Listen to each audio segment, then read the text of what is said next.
සුබ දවසක් සියලු දරුදරියන්ට ජාතික ආදායම් චක්‍රීය ප්‍රවාහ සටහනක් යන්නේ කුමක් අදහස් වේද එමගින් එළඹිය හැකි නිගමන කවරේද?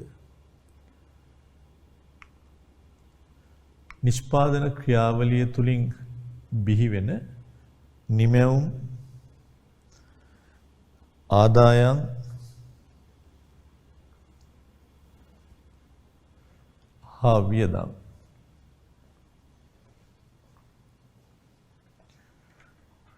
යන ප්‍රවාහ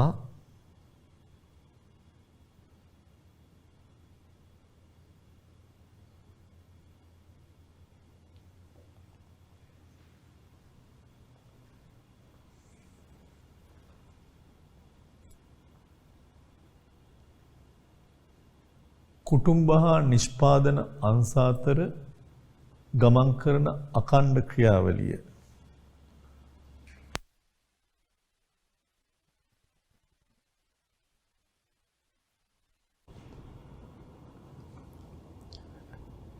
ජාතික ආදායම් චක්‍රීය ප්‍රවාහ සටහනින් දැක්වේ. නිෂ්පාදන ක්‍රියාවලිය තුලින් බිහිවන නිමැවුම් ආදායම් හා වියදම් යන ප්‍රවාහ කුටුම්බ හා නිෂ්පාදන අංශ අතර ගමන් කරන අඛණ්ඩ ක්‍රියාවලිය ජාතික ආදායම් චක්‍රීය ප්‍රවාහ සටහනින් දැක්වේ.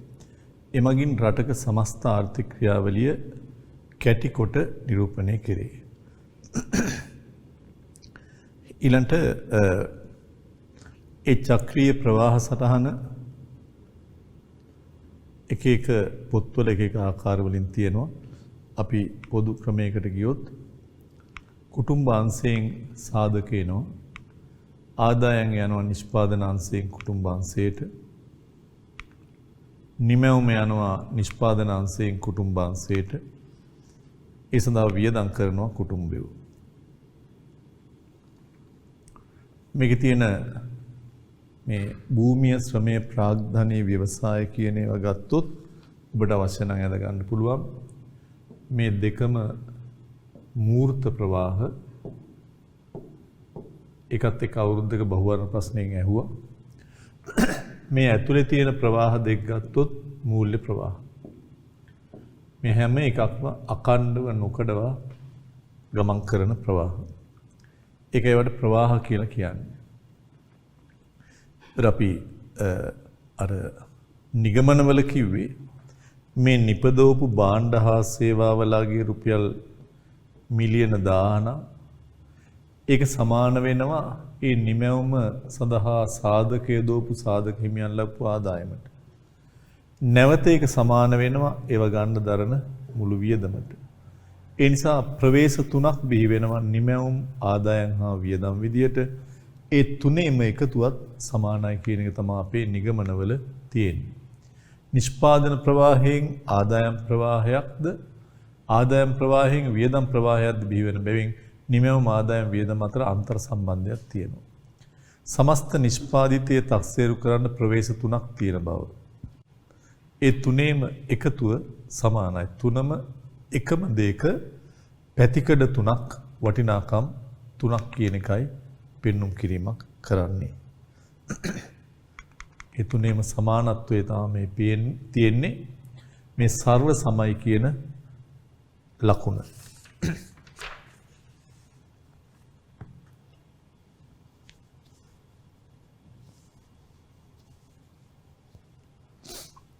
ඊළඟ විභාගයේදී ඇහුව ප්‍රශ්නයක් මේ තියෙන්නේ ඊළඟ එක.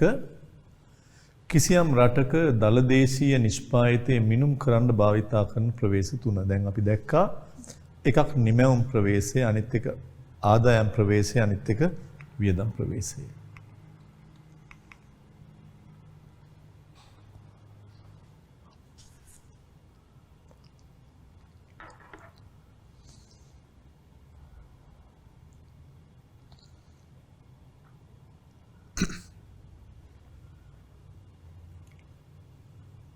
නිමැවුම් ප්‍රවේශය, ආදායම් ප්‍රවේශය, වියදම් ප්‍රවේශය. ප්‍රශ්නාංක 11 ඉහත ඔබ සඳහන් කරන ලද ප්‍රවේශ තුනම සමස්ත ආර්ථික ක්‍රියාවලිය පිළිබඳව එකම අගයක් ලබා දෙන්නේ ඇයි? ඇත්තට මේකට උත්තරෙත් අපි දැන් කතා කරා. ඇයි නිමැවුම් ආදායම් වියදම් කියන ප්‍රවේශ තුනම එකම අගයක් ලබා දෙන්නේ එකම වටිනාකමක් කියන්නේ. මා කිව්වා මේ ගෙදරට නිමැවුම් ප්‍රවේශයෙන් ඇතුල් වෙන්නත් පුළුවන්. එයාටත් දොරක් තියෙනවා. මේ ගෙදරට ආදායම් ප්‍රවේශයෙන් ඇතුල් වෙන්නත් පුළුවන්. එයාටත් දොරක් තියෙනවා. මේ ගෙට වියදම් ප්‍රවේශයෙන් ඇතුල් වෙන්නත් පුළුවන්. ඒකටත් දොරක් තියෙනවා. මොන දොරෙන් ඇතුල් වුණත් මේ තියෙන්නේ දල දේශීය නිෂ්පාදිතය. gross domestic product. එතකොට අපට ප්‍රශ්නයක් නැහැ කොහෙන්ද ඇතුල් වෙන්නේ කියලා ගැටලුවක් නැහැ. එකම තැනට ප්‍රවේශ වෙන්න මාර්ග තුනක් තියෙනවා. ඔබෙන් අහන්නේ ඇයි මේ කුමන ප්‍රවේශයෙන් ආවත් එකම වටිනාකමක් ලැබෙන්නේ මොකක්ද හේතුව? හේතුව තමයි මේ නිමැවුම් ආදායම් වියදම් කියන්නේ එකම දෙයක පැති තුනක්.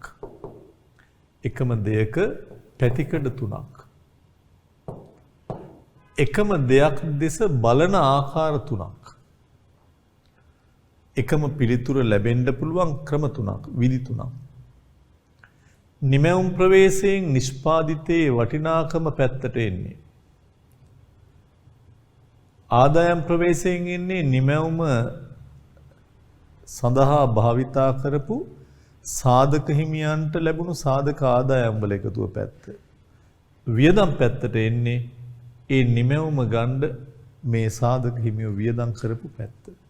ඒ නිසා මේ පැතිකඩ තුනේම එකතුව සමාන වීමක් වෙනවා.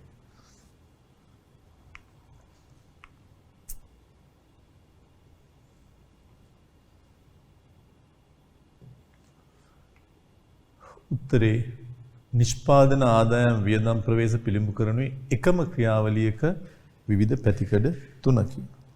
එකම ක්‍රියාවලියක පැතිකඩ තුනක්. නිෂ්පාදන ප්‍රවේශය ඔස්සේ මිනුම් කරන්න දෙන ලද වර්ෂයක් තුළ රටක නිෂ්පාදනය කළ ලද සියලු අවසාන භාණ්ඩවල වටිනාකම. ආදායම් ප්‍රවේශයෙන් පේන්නේ ඒ නිමැවුම ගන්න සාධක හිමියෝ වැය කරපු සාධක සඳහා වැය කරපු වැටුප් බදු කුලී පුලී ලාභ. ඒ කියන්නේ සාධක හිමියන්ගේ ආදායම. ඒ නිසා මේ දෙක සමාන වෙන්න ඕනේ. නිමැවුම සමාන වෙන්න ඕනේ නිමැවුමෙන් බිහි වෙච්ච ආදායමට. දැන් උදාහරණයක් විදිහට මම දැන් උගන්වනවා. මම උගන්වද්දී ශ්‍රමයට වැටුප් ගෙවනවා, භූමියට බදු කුලී පුලී ලාභත් තියෙනවා. ඒ නිසා මේ ඉගැන්වීමේ වටිනාකම සමාන වෙනවා ඒකට ලබපු ආදායම් වල. ඒක සමාන වෙනවා නැවත සාධක හිමියෝ භාණ්ඩ සේවා ගන්න දන්න වියදම් වල. දැන් උදාහරණයක් හිතන්නකො ලංකාවේ අධිවේගී මාර්ගයක් හදනවා. අධිවේගී මාර්ගය හදනකොට ශ්‍රමිකයෝ ඕනේ වැටුප් ගෙවනවා, භූමිය ගන්න ඕනේ, බදු කුලී මේවා හදන්න ණය ගන්න ඕනේ, පොලි ලාභත් තියෙනවා මේවෙන්. අපි හිතමු මේක සමාගමක් කරන්න කියලා. එතකොට ලංකාවේ තවත් සාධක හිමියෝ ගොඩකට මේ පාර හදන එකකින් ආදායම් ලැබෙනවා. ඒ අය නැවත භාණ්ඩ සේවා ගන්නව වියදම් කරනවා. ඒ නිසා නිමැවුම ආදායම් වියදම් සමානයි. මම පාණ්ඩාත්තල කතාව කියපු එක. ඊළඟට ඒ ආදායම් නැවත භාණ්ඩ මිලට ගන්න වියදම් කරනවා වියදම් ප්‍රවේශය ඔස්සේ. ඒ නිසා මේ තුනම එකිනෙකට සමානයි.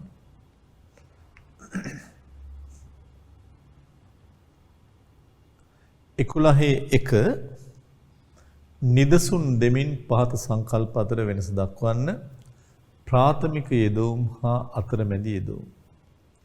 මේක අද මං මුලින්ම කතා කරා නිෂ්පාදනය හඳුන්වද්දී.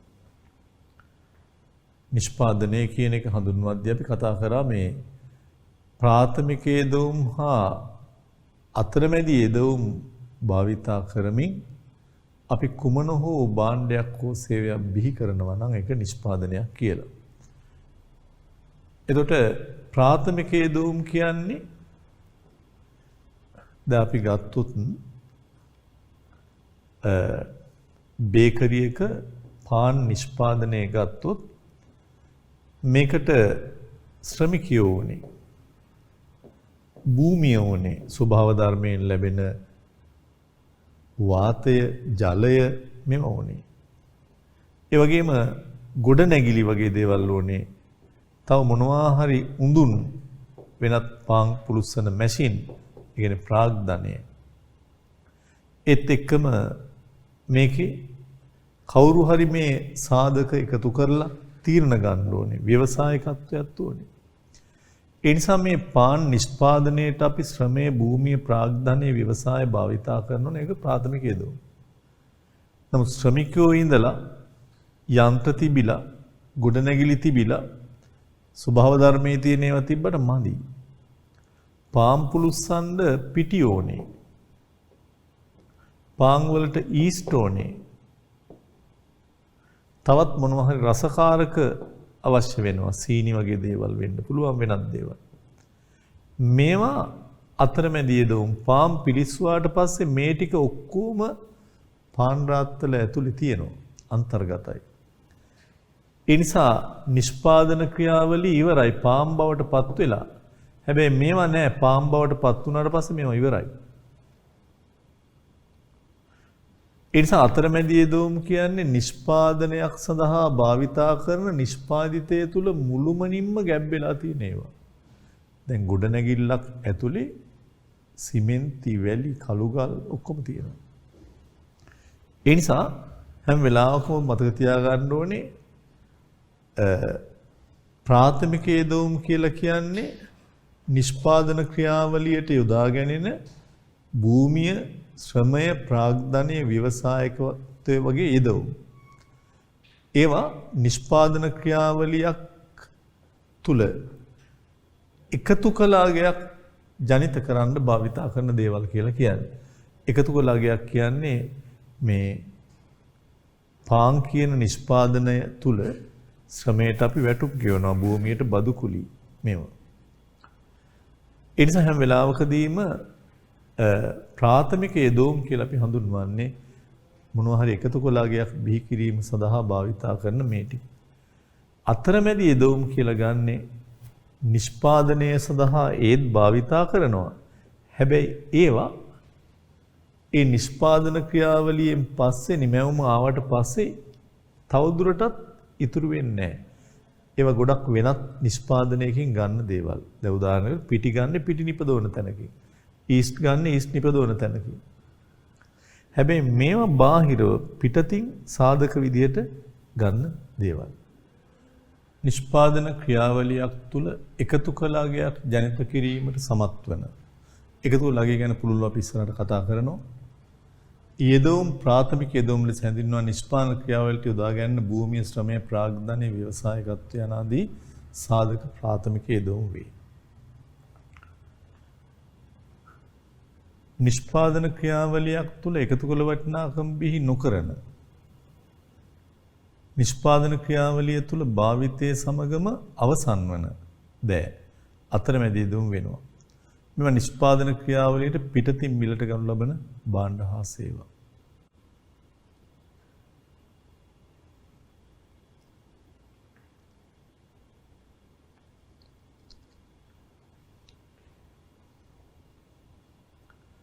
නිෂ්පාදන ක්‍රියාවලියක් තුළ එකතු කලාගයක් ජනිත කරන්න සමත් වන යෙදවීම් ප්‍රාථමික යෙදවීම් නිෂ්පාදන ක්‍රියාවලියට යොදා ගැනීම භූමිය, ශ්‍රමය, ප්‍රාග්ධනය, ව්‍යවසායකත්වය යනාදී සාධක ප්‍රාථමික යෙදවීම්.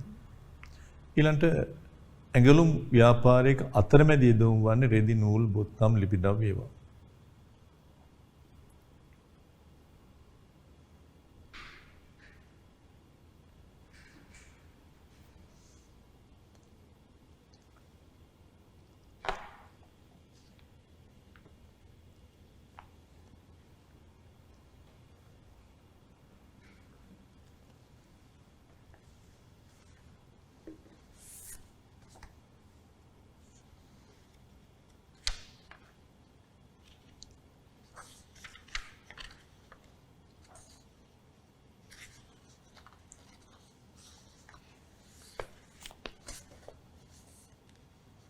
යටින් කියනවා නිෂ්පාදන ක්‍රියාවලිය සඳහා මෙම යෙදවුම් යොදා ගැනීම අතරමැදි පරිභෝජනයේ ලෙස හඳුන්වනවා. ඒ කියන්නේ මේ කියන්නේ අතරමැදි යෙදවුම් යොදා ගද්දී ඒකට අපි කියන තව නමක් අතරමැදි පරිභෝජනය. අතරමැදි යෙදවුම් භාවිතා කරද්දී ඒක අපි කියන්නේ අතරමැදි පරිභෝජනය කියලා. 11 වෙනි ප්‍රශ්නේ පළවෙනි කොටසේ ආයන්.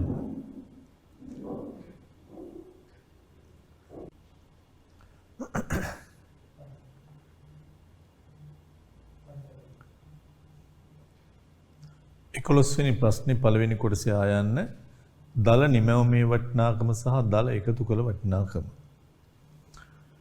ඒතර අපි ඉස්සෙල්ලා කතා කරා ප්‍රාථමික යෙදවුම් අතරමැදි යෙදවුම්. මොකද්ද මේ දල නිමැවුමේ වටිනාකම?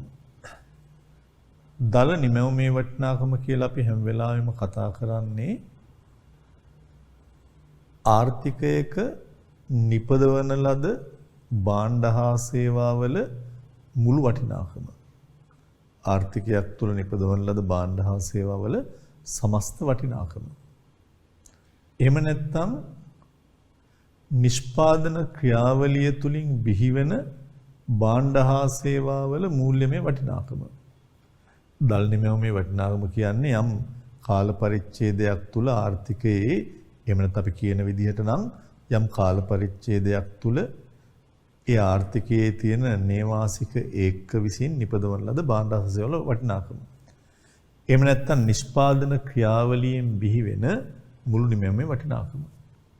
සාමාන්‍යයෙන් අපි දන්නවා බොහොම සරල උදාහරණයක් ගත්තොත් ලංකාවේ නිෂ්පාදනය කරන වී වල නිමැවුමේ වටිනාකම බලන්නේ කොහොමද? වී බුසල් කීයක් අපි නිපදෙව්වද කියලා බලනවා. බුසල් 1000යි. බුසලක මිල බලනවා. වී බුසල 500යි. ඒ අනුව අපි දන්නවා වී නිෂ්පාදනයේ දල වටිනාකම 5 ලක්ෂයයි. මේක තමයි මූල්‍යමය වටිනාකම. ඒ නිසා දල නිමැවුමේ වටිනාකම කියලා අපි සාමාන්‍යයෙන් ගන්නේ නිෂ්පාදන ක්‍රියාවලිය තුලින් බිහිවෙච්ච නිමැවුමේ මූල්‍යමය අගය කීයද කියන එක. ඒක මිල ප්‍රමාණයෙන් ගුණ කරාම ලැබෙනවා. නමුත් දැන් ඇත්තට මම මේ ගත්තේ එක නිමැවුමක්නේ. ඒ නිසා සාමාන්‍යයෙන් මේ වගේ එක එක ඒවා වෙන වෙනම ගන්න බෑ. දැන් පොල් නම් පොල් බුසල් නෙමෙයි එන්නේ පොල් ගෙඩි. ගෙඩි එක මිල. ඉතින් ඒ නිසා ඒ වගේ වෙන වෙනම අරගෙන තමයි මේ ගාණය කිරීම කරන්නේ. ඉතින් ටිකක් සංකීර්ණ ක්‍රියාවලියක් අපි ඉදිරියේදී කතා කරමු වෙනම ගාණය කරන්න හැටි. නමුත් දල නිමැවුමේ වටිනාකම කියලා එක අපි වෙන විදිහකිනුත් හැඳින්නුවොත් දල නිමැවුමේ වටිනාකම කියලා අපි කතා කරන්නේ අර අතරමැදි යෙදවුම් වෙනුවෙන් අපට කොච්චර මේ නිමැවුමට වැය වුණාද? අතරමැදි පරිභෝජනය ප්‍රාථමික යෙදවුම් වෙනුවෙන් කොච්චරක් මේ නිමැවුමට වැය වුණාද? මෙන්න මේ ප්‍රාථමික යෙදවුම් වල හා අතරමැදි යෙදවුම් කියන මේ දෙකේ වටිනාකම් වල එකතුවෙන් තමයි දල නිමැවුමයගේ ගන්න. ඉතින් බේකරියේ අපිට මේ ගොවිපලේ වී නිෂ්පාදනයේ වටිනාකම සමාන වෙනවා මේකට ගෙවපු වැටු බදු කුලී පොලී ලාභ වගේ ප්‍රාථමික යෙදවුම් වලට ගෙවපු ඒවායි ඊට අමතරව මේකට බීජ බිත්තර වී ගන්න පලිබෝධනාශක ගන්න ඊට අමතරව පොහොර ගන්න ගිය සියලු මුදල් වල එකතුවයි මේ ප්‍රාථමික යෙදවුම් අනිත් එක අතරමැදි යෙදවුම්. ඒ ඔක්කොගෙම අගේ තමයි මේ තියෙන්නේ 5 ලක්ෂය. එහෙනම් දල නිමැවුමේ වටිනාකම කියන්නේ ඒක. දල එකතු කළ අගය කියලා කියන්නේ මේ ලැබෙන දල නිමැවුමේ වටිනාකමෙන්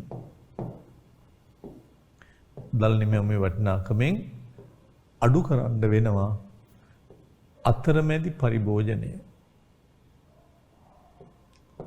නොහොත් අතරමැදි යෙදවුම්. එතකොට මොකක්ද එහෙනම් එන්නේ? දල නිමැවුමේ වටිනාකම සමාන වෙනවා නම් ප්‍රාථමික යෙදවුම් වලට දල නිමැවුමේ වටිනාකමෙන් අතරමැදි පරිභෝජනයේ නොහොත් අතරමැදි යෙදවුම් අඩු කරාම මොකක්ද දෙන උත්තරේ? ඉතුරු වෙන්නේ ප්‍රාථමික යෙදවුම් වල වටිනාකම. මා කියන එක පැහැදිලි ඇති. දල නිමවීමේ වටිනාකම කියලා කියන්නේ ආර්ථිකයක නිෂ්පාදන ක්‍රියාවලිය තුලින් බිහි කරපු සමස්ත නිමවීමේ අගය. ඒක ගණනය කරලා එක ආකාරයක් තමයි නිපදවපු ප්‍රමාණය මිලෙන් ගුණ කරලා. එහෙම නැත්නම් දල නිමවීමේ වටිනාකම එන්නේ ඒ නිෂ්පාදනය කරපු ප්‍රමාණය මිලෙන් ගුණ කරලා කියන අදහස වගේම මේක එන තව විදිහක් තමයි ඒ නිමැවුමට භාවිතා කරපු ප්‍රාථමික යෙදවුම් වල වටිනාකමයි අතරමැදි යෙදවුම් වල වටිනාකමයි කියන දෙකේ එකතුව. ඉතින් දල නිමැවුමේ වටිනාකමෙන් අතරමැදි යෙදවුම් වල අගේ අඩු කරාම දල නිමැවුම වටිනාකම එන්නේ මේ දෙකේ එකතු වෙනලු. දල නිමැවුමේ වටිනාකම කියන එක එන්නේ දැන් මේ බලන්නකො මම වෙන විදියකින් මේක ආයසරයක් ඔබට පැහැදිලි කරොත් දල නිමවීමේ වටිනාකම කියන එක එන්නේ ප්‍රාථමික යෙදවුම් ධන අතරමැදි යෙදවුම්. එමනේ ඊළඟ මම කියනවා එහෙම නැත්නම් නිපදෝ භාණ්ඩ ප්‍රමාණය මිලෙන් ගුණ කරලා. එහෙම නැත්නම් අපි ඊළඟට ගත්ත දල එකතු කළාගේ කියන්නේ මොකක්ද කියලා. දල එකතු කළාගේ කියන්නේ මෙන්න මේ දල නිමැවුමේ වටිනාකමෙන් අඩු කරනවා මේ තියෙන අතරමැදි යෙදවුම්. මොකක්ද එතකොට දැන් මේ එන්නේ? දැන් මේ බලන්නකෝ. දල නිමැවුමේ වටිනාකම 5000යි. ඒක ආවේ මෙයා 3000යි මෙයා 2000යි. දැන් කියනවා දල එකතු කළාගේ කියන එක එන්නේ දල නිමැවුමේ වටිනාකම 5000න් මේ අතරමැදි යෙදවුම් 2000 අඩු කරලාලු. එතකොට ඉතුරු වෙන්නේ මොකද්ද? 3000යි. 3000 කියන්නේ මොකද්ද? ප්‍රාථමික යෙදවුම් වලගේ. ප්‍රාථමික යෙදවුම් වලගේ. මේ ප්‍රාථමික යෙදවුම් වලගේ තමයි මේ තියෙන්නේ. ප්‍රාථමික යෙදවුම් වලගේ කියන්නේ මොනවද? ප්‍රාථමික යෙදවුම් තමයි ශ්‍රමයේ භූමිය ප්‍රාග්ධනී ව්‍යවසාය. ශ්‍රමයට ගෙවන වැටුප්, භූමියට ගෙවන බදු කුලී, ප්‍රාග්ධනයට ගෙවන පොලි, ව්‍යවසායකත්වයට ලාභ. මේකේ දල කියන එක තියෙන හින්දා මේකේ ෂෙයා වීම ප්‍රාග්ධන පරිභෝජන දීමනාවක් තියෙනවා. අපි ඒක ගැන පස්සේ විස්තර කරමු. ඒ නිසා හොඳට මතක තියාගන්න දල නිමැවුමේ යගෙන් අතරමැදි යෙදවුම් අඩු කරාම තමයි එන්නේ දල එකතු කළාගේ. දල එකතු කළාගේ කියන්නේ ප්‍රාථමික යෙදවුම් සඳහා කොච්චර අපිට වියදමක් ගියාද? ප්‍රාථමික යෙදවුම් වල වටිනාකම. ප්‍රාථමික යෙදවුම් වල එන්නේ ප්‍රාථමික යෙදවුම් කියන්නේ ශ්‍රමයේ භූමි ප්‍රාග්ධන ව්‍යවසාය. එන ඒවට ගෙවපු වැටු බදු කුලී පොලි ලාභ තමයි දල එකතු කළාගේ පේන්නේ. ඇත්තටම එකතු කළාගේ කියලා කියන්නේ ඒ නිෂ්පාදනයේ වටිනාකමට ඒ නිෂ්පාදනයෙන් විතරක් කොච්චර එකතු වුණාද අපි දැන් ඉදිරියේ කතා කරමු. වෙන විදිහෙන් කියනවා නම් ප්‍රාථමික යෙදවුම් සඳහා කොච්චර වියදම් කරාද කියන එක තමයි දල එකතු කළාගේ එන්නේ.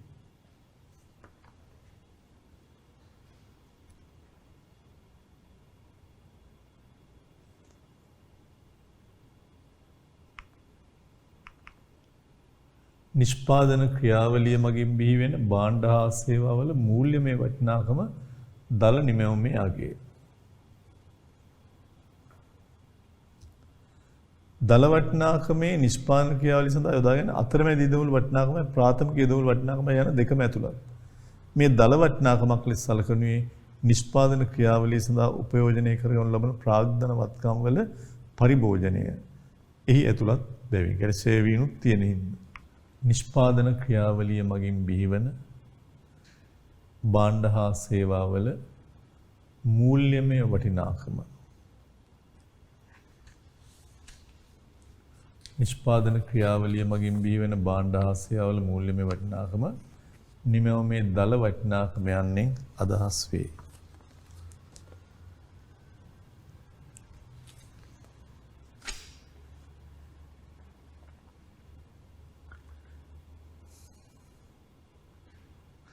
දල වටිනාකමෙහි නිෂ්පාදන ක්‍රියාවලිය සඳහා යොදා ගැනීම අතරමැදි යෙදවුම් හා ප්‍රාථමික යෙදවුම් වල වටිනාකම යන දෙකම ඇතුළත්. මේ දල වටිනාකමක් ලෙස සැලකන්නේ නිෂ්පාදන ක්‍රියාවලියට උපයෝජනය කරගන්න ප්‍රාග්ධන වත්කම් වල වටිනාකම. ඒ කියන්නේ ශේවෙච්චේ ව්‍යාගයත් පරිභෝජනයත් ඇතුළත් වෙලා තියෙන නිසා. ඒක දැන් ඔය එකතු කළාගේම අපි හොඳට පැහැදිලි කරමු ඉස්සරහේදී. ප්‍රාථමික යෙදවුම් වල වටිනාකමයි අතරමැදි යෙදවුම් වල වටිනාකමයි කියන දෙකේ එකතුවෙන් තමයි එක සමන්විත වෙන්නේ.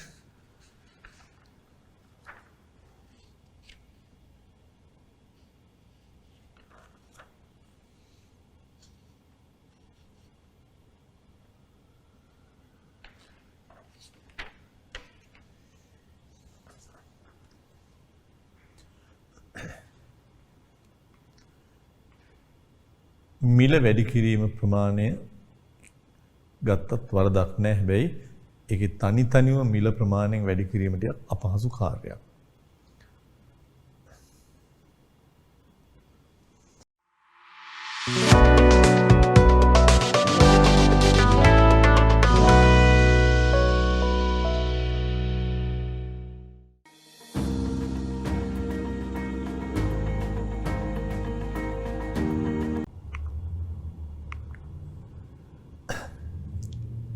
එකතු කළාගේ පිළිබඳ කියනවා. ඒක ලියා ගන්න පුළුවන්. කිසියම් නිෂ්පාදන කටයුත්තක එකතු කළාගේ ලෙස සැලකනුයේ කිසියම් නිෂ්පාදන කටයුත්තක එකතු කළාගේ ලෙස සැලකනුයේ දල නිමැවුමේ වටිනාකමෙන්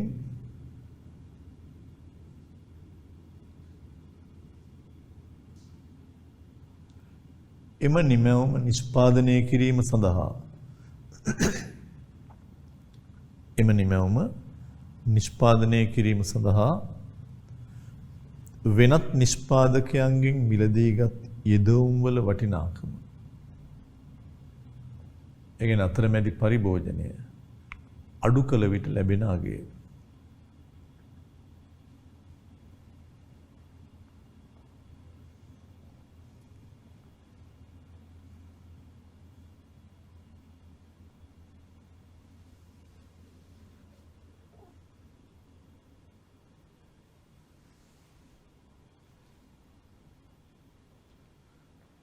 ඒකෙන් පේන්නේ කොච්චරක් ආර්ථිකයට වටිනාකමක් එකතු වුණාද කියලා අලුතින්. ඒ නිසා එකතු කළාගේ කියලා කියන්නේ හැම වෙලාවකදීම දල නිමැවුමෙන් පිටින් ගත්ත යෙදවුම් පිටස්තර නිෂ්පාදකයාගෙන් ගත්ත දේවල් ඉවත් කරාම ලැබෙන අගය. අනිත් ඒවා කොම් පිටස්තරින් අරන් තියෙන්නේ ප්‍රාථමික යෙදවුම් කියන ඒවා පිටස්තරින් ගත්ත ඒවා නෙමෙයි. මොකද අතරමැදි යෙදවුම් කියලා කියන්නේ පිටින් ගත්ත ඒවා. ඒ පිටින් ගත්ත ඒවා අඩු කරාම තමයි ප්‍රාථමික යෙදවුම් වල අගය අපිට ලැබෙන්නේ. ඒක තමයි එකතු කළ අගය කියලා අපි ගන්න. දල නිමැවුමේ වටිනාකම ඍණ අතරමැදි පරිභෝජනය.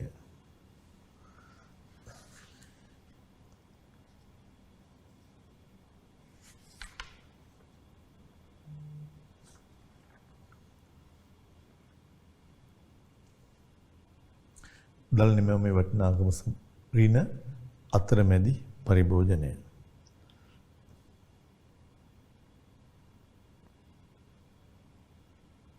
දල නිමැවුමේ වටිනාකම GVO ඍණ අතරමැදි පරිභෝජනය IC.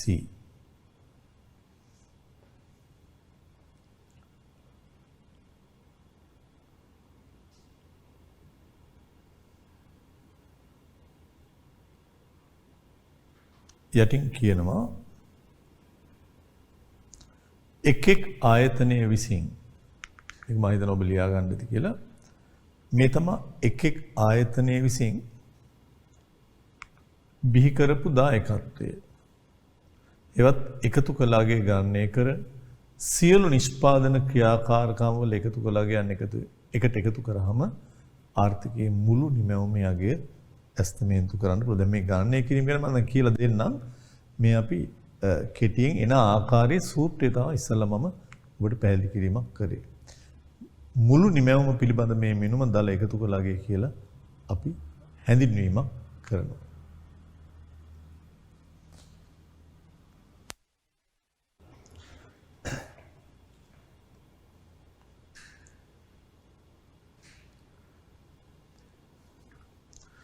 ඊළඟ ප්‍රශ්නේ දලදේශීය නිෂ්පාදිතය ගණනය කිරීමේදී ද්විගණන දෝෂය යන්නෙන් කුමක් අදහස් වේද?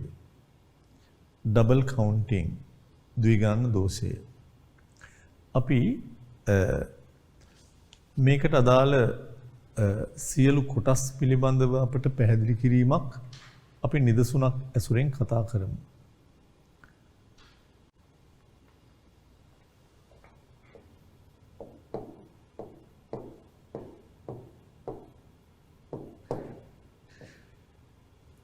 ද්විගණන දෝෂය.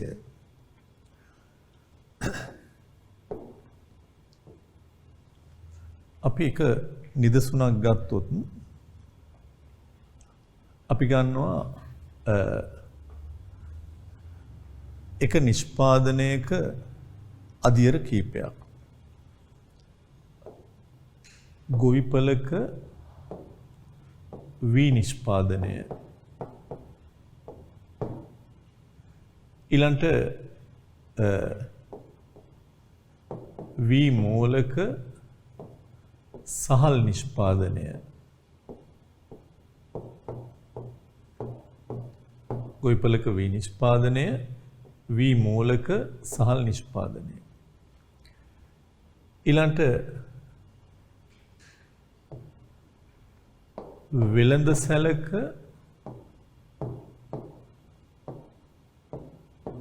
සහල් අලවිය අපි නිකන් මේ අදියර ටික ගත්තොත් ගොවිපලේ වී නිෂ්පාදනය කරලා තියෙනවා රුපියල් 10000ක. ඒක ඒ ගොවිපලේ නිපදවපු වීවලාගේ වීවල මිලෙන් වැඩි කරලා ලැබෙන අගයක්. වී මූල් හිමියා මේ වී ටික 10000ක් දීලා අරගෙන සහල් නිපදවලා විකුණලා තියෙනවා 16000කට සහල් වෙලෙන්දන්ට. සහල් වෙලෙන්ද මොකද කරලා තියෙන්නේ? ඒ ටික පාරිභෝගිකයාට අලෙවි කරලා තියෙනවා අපි හිතමු රුපියල් 20000කට. දැන් ඔය මේ සම්බන්ධ අධියර තුනක නිමැවුම් වටිනාකම් තියෙනවා. වී නිපදවලා තියෙන රුපියල් 10000ක වටිනාකමට සහල් නිෂ්පාදනය කරලා තියෙනවා 16000කට සහල් අලෙවි කරලා තියෙනවා පාරිභෝගිකයන්ට 20000ක. මේ තුනම එකට එකතු කරලා මේ රටේ සහල් නිෂ්පාදනයේ වටිනාකම ඔක්කොම 46000යි කියලා ගත්තොත් දලදේශීය නිෂ්පාදිතය 46000යි කියලා ගත්තොත් සහල් සම්බන්ධ අගය 46000යි කියලා ගත්තොත් හරිද වැරද්ද? වැරද්දක් තියෙනවා. එකම වටිනාකම දෙවතාවක් ගණනය වෙලා තියෙනවා මේ එකතුව තුල. මේ 10000 මේකේ අන්තර්ගතයි. 10000 දිසරයක් තියෙනවා. මේ 16000 20000 අන්තර්ගතයි. 16000 දිසරයක් ඇතුළත් වෙලා තියෙනවා. ඒ නිසා මෙන්න මේ අතරමැදි යෙදවුම් දැන් මේකේ අතරමැදි යෙදවුම තමයි 10000. මේකේ අතරමැදි යෙදවුම තමයි 16000. සහල් වල අතරමැදි යෙදවුම තමයි V. මේකේ අතරමැදි යෙදවුම තමයි මේ 16000 කියන්නේ සහල් අලවිය අතරමැදි යෙදවුම. එහෙනම් මෙන්න මේ අතරමැදි ඒවයි අවසානයේවයි පැවතීම හින්දා එකම වටිනාකම දෙවතාවක් ගණනය වීමේ දෝෂයට අපි කියනවා ද්විගණනය. Double counting. බහු ගණන කියලා සමහරට ඉස්සර මේ කතා කරා. ඉතින් මේ ද්විගණන දෝෂය වළක්වන්න අපට පුළුවන් ක්‍රම දෙකක් අනුගමනය කරන්න. එක ක්‍රමයක් තමයි මේ අවසාන අධියරේ වටිනාකම විතරක් අපි ගන්නවා. අවසාන අධියරේ වටිනාකම කීයද 20000. මේක තුල ඔක්කොම අන්තර්ගත වෙලා තියෙන නිසා ඒක විතරක් ගත්තා නම් ඒත් හරි. ඒක අවසාන නිමැවුම් ක්‍රමය. එහෙම නැත්නම් වැදගත්ම දේ තමයි මේ හැම නිෂ්පාදනයේ වටිනාකමකින්ම අපි අතරමැදි යෙදවුම් ටික අඩු කරනවා. මේ 20000 ඇතුලේ 16000ක් තියෙනවා. මේ 16000 ඇතුලේ 10000ක් තියෙනවා. මේ 10000 ඇතුලේ මුකුත් නැහැ. දැන් අපිට හැම අධියරකින්ම කොච්චරක් ඒ අධියරෙන් විතරක් වටිනාකමට එකතු වුණාද කියලා උත්තරේ ගන්න පුළුවන්. 20000න් 16000ක් අඩු වුණාම 4000යි. 16000න් 10000ක් අඩු වුණාම 6000යි. 10000න් බිඳුවක් අඩු කරාම 10000යි. ඒත් හැබැයි අර උත්තරේ මේනවා 20000 මේනවා මේවා ටික එකතුවත් 20000යි. මේ තීරුවට මම කියන නම තමා මේ තීරුවට කියන නම තමා එකතු කළ අගය. එකතු කළ අගය. නිමැවුමේ මුළු නිමැවුමේ වටිනාකමෙන් අතරමැදි දවුම් අඩු කරා දෙනවා එකතු කළ අගය. හේතුව සහල් අලෙවි කරන කෙනා සහල් අලෙවි කරන වෙලෙන්දා ඒ වෙලෙන්දගෙන් විතරක් මේ 20000ට එකතුනේ 4000යි. සහල් අලවියෙන් පමණක් එකතුනේ 4000යි. 16000ක් මාවේ සහල් වී මූලෙන් සහල් නිෂ්පාදකයගෙන්. මේ 16000න් 10000ක් මාවේ ගොවියගෙන්. වී මූලෙන් විතරක් මේ වටිනාකමට එකතු වුණා 6000. මේ ගොවිපලෙන් 10000ම ඇවිල්ලා තියෙනවා පිටින් මුකුත් මිලට අරන් නැති නිසා. හොඳයි මම තව දෙයක් ඔබට කියන්න ඕනේ. දැන් මම කියපු දේ පැහැදිලියි ද්විගණනය කියන්නේ මොකද්ද? මේ 20000 ඇතුලේ 16000 දෙනවා 16000 ඇතුලේ 10000 දෙනවා. අතරමැදි යෙදවුම් අවසාන නිමැවුම් ඔක්කොම ගන්නකොට එකම වටිනාකම දෙවතාවක් ඇතුළත් වීමේ දෝෂය. විශේෂයෙන් අතරමැදි යෙදවුම් තියෙන නිසා තමයි ඒක ඇති වෙන්නේ. ඒක නැති කරගන්න තියෙන ක්‍රමය තමයි ඒවා ඔක්කොම ගන්න නැතුව අවසාන එක විතරක් ගන්නවා. එහෙම නැත්නම් හැම අධියරකෙන්ම වටිනාකමට අලුතෙන් එකතු වෙච්චාගේ පමණක් අපි ගන්නවා. ඒත් හරි. ඒක දුලගයන්ගේ ඓක්‍ය ගත්තා නම් ඒත් උත්තරේ එනවා. සමස්තක ගණන් බලන්න ඕන නම්. ඊළඟට අපි බලමු මේ එකතු කළාගේ සමන්විත වෙන ආකාරය. මේ එකතු කළාගේ කියන එක මොනවැන්ද හැදෙන්නේ? ඇත්තටම මේ 4000 හැදුනේ කොහොමද? 20000න් 16000 අඩු කරලා බව හැබෑව. හැබැයි මේ 4000 මොනවට ගිය සල්ලිද? මේ සහල් වෙලෙන්ද සහල් අලෙවි කරනකොට සහල් වෙලෙන්ද සහල් අලෙවි කරනකොට එයාට සහල් වෙළඳ සැලේ ශ්‍රමිකයන්ට වැටුප් ගෙවන්න ඕනේ. සහල් අලෙවි කරන අලෙවි සැලට බදු කුලියක් ගෙවන්න ඕනේ. සහල් අලෙවි කරද්දි තරාදි අරව මේව තව ගන්න ඇති. ණයට ගන්න ඇති. ඒවට පොලි ගෙවන්න ඕනේ. සහල් වෙලෙන්දගේ ලාභ තියෙනවා. එයාගේ ප්‍රාග්ධන උපකරණ ෂෙයා වීම තියෙනවා. ඒකත් වියදමක්නේ. ගෙවෙනවා කියන්නේ වියදමක්. ඒව නැවත යථාර්ථයට පත් කරන්න ඕනේ. එහෙනම් මේ එකතු කළාගේ තුල තියෙන්නේ අන්න ඒ සහල් වෙළඳාමෙන් විතරක් වටිනාකමට කොච්චරක් එකතු වුණාද මේ 20000ට? ඒක ආවේ සහල් වෙළඳාම වෙනුවෙන් වැටුප් බදු කුලී පොලි ලාභ ෂෙයා වීම කියන 4000ත් ආවේ ඒකේ. 16000ක්ම සහල් ගන්නගේ සල්ලි. කොහොමද මේ 6000 ආවේ?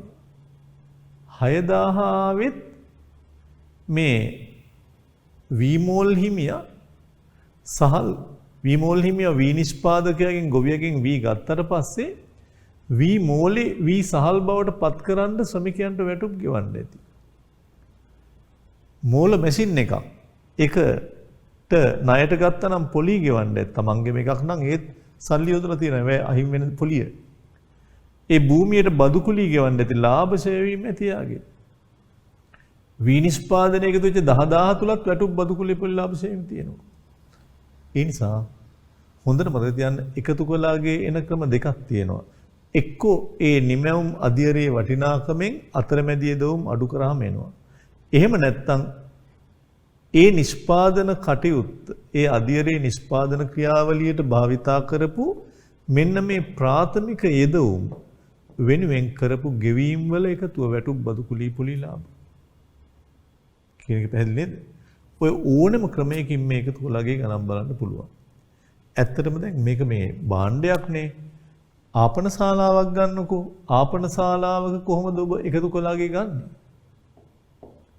ආපන ශාලාවේ අද රුපියල් 10000ක පිරිවැටුමක් විකුණුමක් වෙලා තියෙනවා. ආපන ශාලාවේ අද දවස් ඇතුළත තේ බීලා කෑම කාලා 10000ක් වෙලා තියෙනවා. මේකෙන් එකතු කළාගේ බලන්න වෙන්නේ මේ ආපන ශාලාවට පිටින් ගත්ත දේවල් අඩු කරලා. ආපන ශාලාවේ විකුණන්නේ කිරි පැකට්, මාළු පාන්, මොනවා හරි ෂෝටිස් මේවා නම් ඒවා පිටින් නම් ගත්තේ. ඒවට ගිය වියදම අඩු වෙන්න ඕනේ. එකතු කළාගේ ඇවිල්ලා තියෙනවා 1500ක්. ඔබ අහන්න පුළුවන් මේ ආපන ශාලා හිමියාගේ ලාභෙද කියලා. නෑ. මේ 8500ම වෙන කම්පැනි වලට ගෙවපුවා, මයිලෝ කම්පැනියට ගෙවපුවා. ඊට අමතරව වතුර බෝතල් ගත්තොත් ඒවට ගෙවපුවා. ඊට අමතරව වෙනත් මොනවා හරි පිටින් විකුණන්න ගත්ත දේවල් තියෙනවා ඒවා. ආපන ශාලාව බඩු අරන් විකුණන කෙනෙක් කියලා හිතමුකෝ දැනට. එතකොට ඒ ටික අඩු කරාම 1500ක් ඉතුරු වෙනවා. ඒ තමයි ආපන ශාලාවේ ශ්‍රමිකයන්ට ගෙවපු වැටුප්. ආපන ශාලාවට ගෙවන බදු කුලි, පොලි, ලාභ, ආපන ශාලාවේ ප්‍රාග්ධන භාණ්ඩ සේවය. හැම වෙලාවකදීම කවුරු හරි පිටස්තර කෙනෙක්ගේ නිෂ්පාදන ගත්තා නම් ඒව තමයි මේ අතරමැදි දේ විදිහට අඩු කරන්නේ.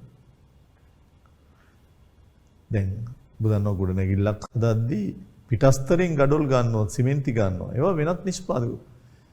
ඒවත් ආය ඇතුළත් කරොත් ඒගොල්ලෝගේ නිෂ්පාදනත් ඒගොල්ලෝ වෙනම ඇතුළත් කරනවා. ගඩොල් වල රටේ නිෂ්පාදනගේ කීයද? සිමෙන්ති වල කීයද? ඒවයින් වෙන්න ඕනේ. එතකොට ඒ නිසා හැම වෙලාවකදීම අතරමැදි යෙදවුම් වලගේ අඩු කරාම තමයි මෙන්න මේ එකතු කළාගේ එන්නේ. එකතු කළාගේ හැදෙන්නේ ඒකට විතරක් වැටුප් බදු කුලී පොලි ලාභ සේවීම් කොච්චරක් ගියාද කියන එක. මේ 16000ට ගියේවා වෙනම ඇතුළත් වෙලා ඇති. ඒ අධියරේ එකතු කළාගේ හැදෙන්නේ හැම වෙලාවකම මේ ප්‍රාථමික යෙදවුම් වලට ගියපු මුදල්.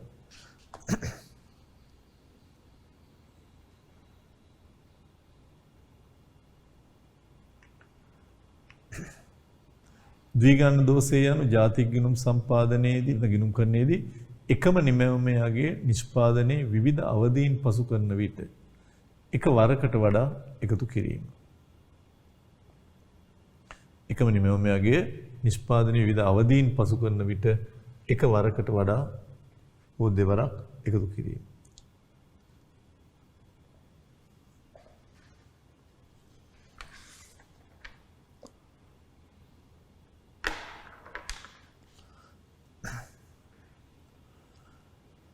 ජාතික ගිණුම් කරණයේදී එකම නිමැවුමයාගේ නිෂ්පාදනයේ විවිධ අවදීන් පසු කරන විට එක වරකට වඩා හෝ දෙවරක් එකතු කිරීම. යටින් කියනවා අතරමැදි භාණ්ඩවල වටිනාකම්ද අවසාන භාණ්ඩවල වටිනාකම් තුල පිළිඹුන බැවින් අතරමැදි හා අවසාන යන දෙවර්ගයෙන් භාණ්ඩයකට එකතු කරනු ලැබුවොත් එකම වටිනාකම දෙවරක් ගන්නය කිරීම නිසා සිදුවන ද්විගන් දෝෂය පැනනගී.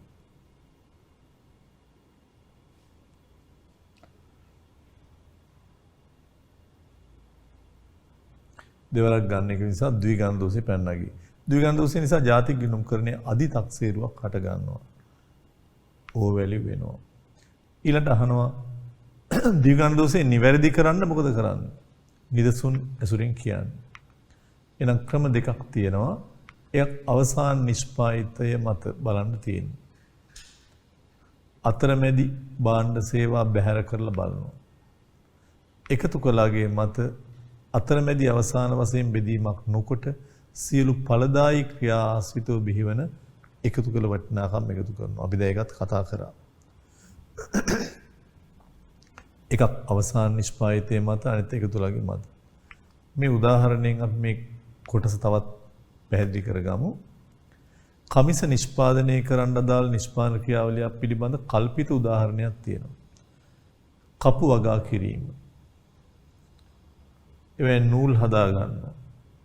එවෙන් රෙදි හදනවා. රෙදි වලින් කමිස මහනවා.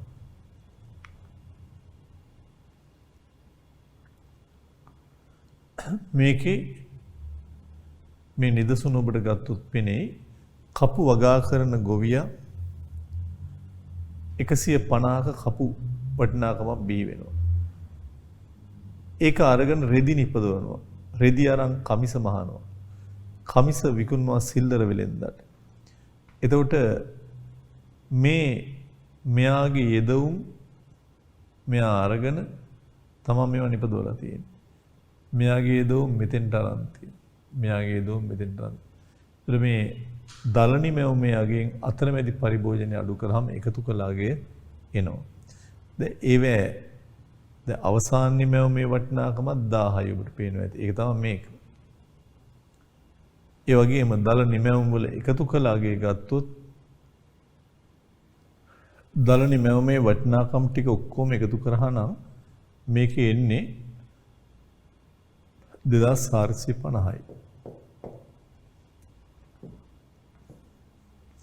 එතකොට මේ ටික එකතුව ඔබට පේනවා ඇති එක එකක් ආය ඇතුළත් 450 ඇතුළේ 150 තියෙනවා 850 ඇතුළේ 450 තියෙනවා 1000 ඇතුළේ 850 තියෙනවා.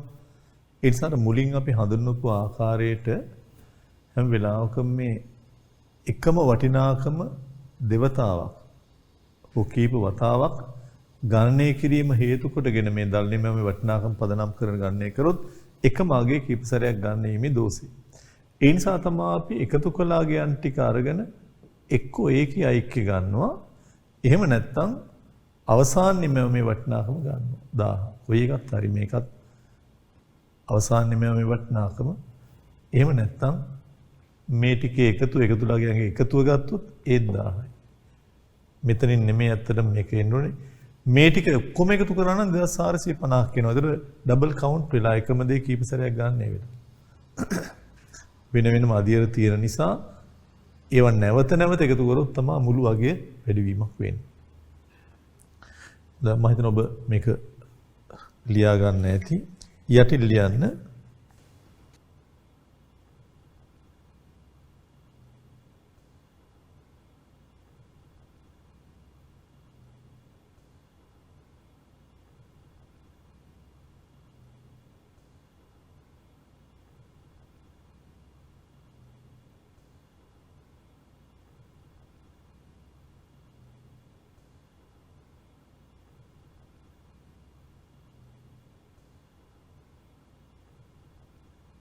කමිස නිෂ්පාදන ක්‍රියාවලියෙන් දලදේශීය නිෂ්පාදිතයට දායකත්වයේ ලෙස කමිස නිෂ්පාදන ක්‍රියාවලියෙන් දලදේශීය නිෂ්පාදිතයට දායකත්වයේ ලෙස සිල්ලර වෙළඳුන් අලෙවි කළ කමිසවල මුළු වටිනාකම වන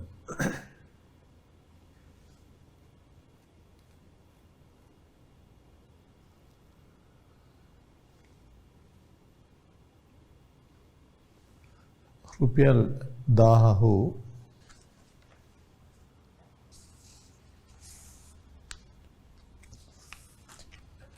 එක් අධියරවල එකතු කළ වටිනාකම් වල එකතුව වන එක් අධියරවල එකතු කළ වටිනාකම් වල එකතුව වන රුපියල් 1000 හෝ ගත් විට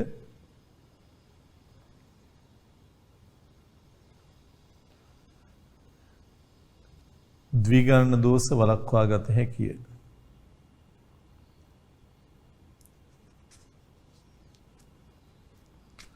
එසේ නොමැතිව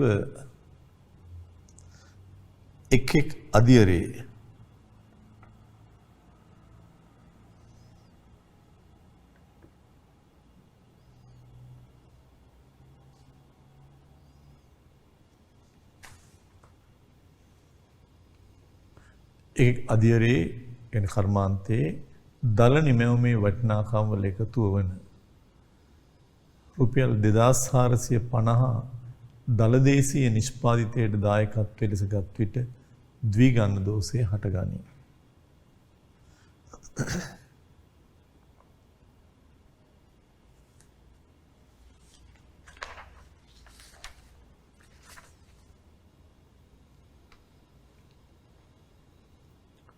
එසේ නොමැතිව එක් එක් අධියරේ එමෙතන කර්මාන්තයේ දල නිමැවුම් වටිනාකම් වල එකතුව වන රුපියල් 2450 දල දේශීය නිෂ්පාදිතයට දායකත්වයට ලෙස ගත් විට ද්විගන්න දෝෂය හටගනී.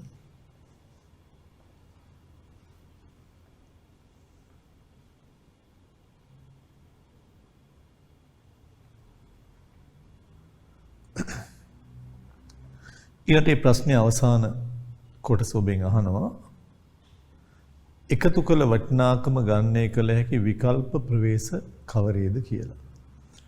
ඒතර එකතු කළ වටිනාකම ගණනය කරන්න පුළුවන් විකල්ප ක්‍රම කවරේද කියලා අහන්නේ.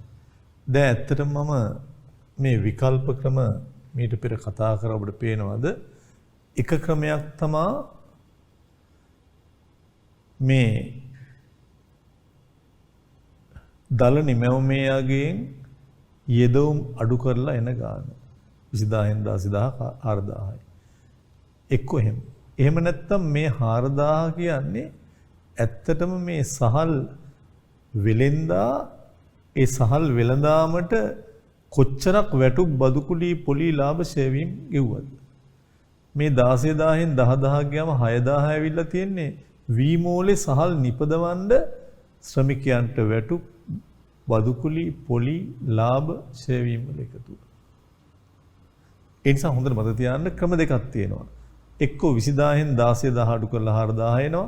එහෙම නැත්නම් 4000 සමාන වෙනවා වැටුප් බදුකුලි පොලි ලාභ ෂේවීම් වලට. ඒ කොයි එක ගත්තත් වරදක් නැහැ. එහෙනම් විකල්ප ක්‍රම දෙකෙන් එකකට අපි කියනවා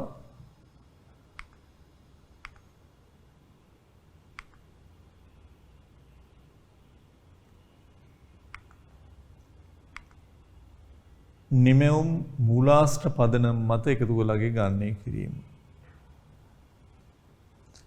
ඒතර මූලාශ්‍ර මත කියන එක තමයි අපි කිව්වේ නිමැවුමට භාවිතා කරපු දල නිමැවුමෙන් අතරමැදි යෙදවුම් අඩු කරාම ඉතිරි වෙන ශේෂය. දල හෝ මුළු නිමැවුමේ වටිනාකමෙන් අතරමැදි යෙදවුම් අඩු කරාම ලැබෙන උත්තරය. ඒක නිමැවුමේ මූලාශ්‍ර පදනම් මත. එහෙම නැත්නම් අනික් පදනම තමයි ආදායම් මූලාශ්‍ර පදනම.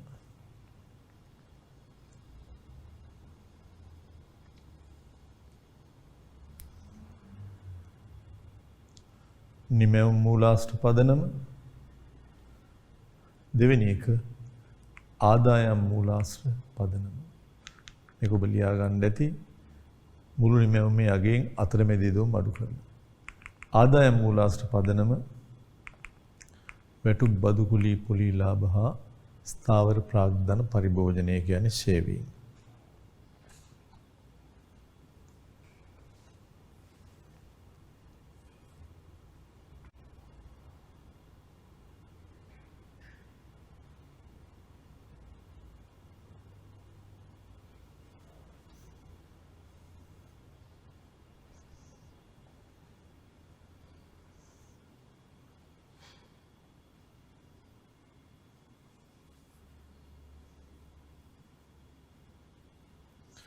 වැටුප් බදු කුලී පොලී ලාභය හා ස්ථාවර ප්‍රාග්ධන පරිභෝජනය. අතර මේ ඔක්කොම ප්‍රාථමික යෙදවුම්.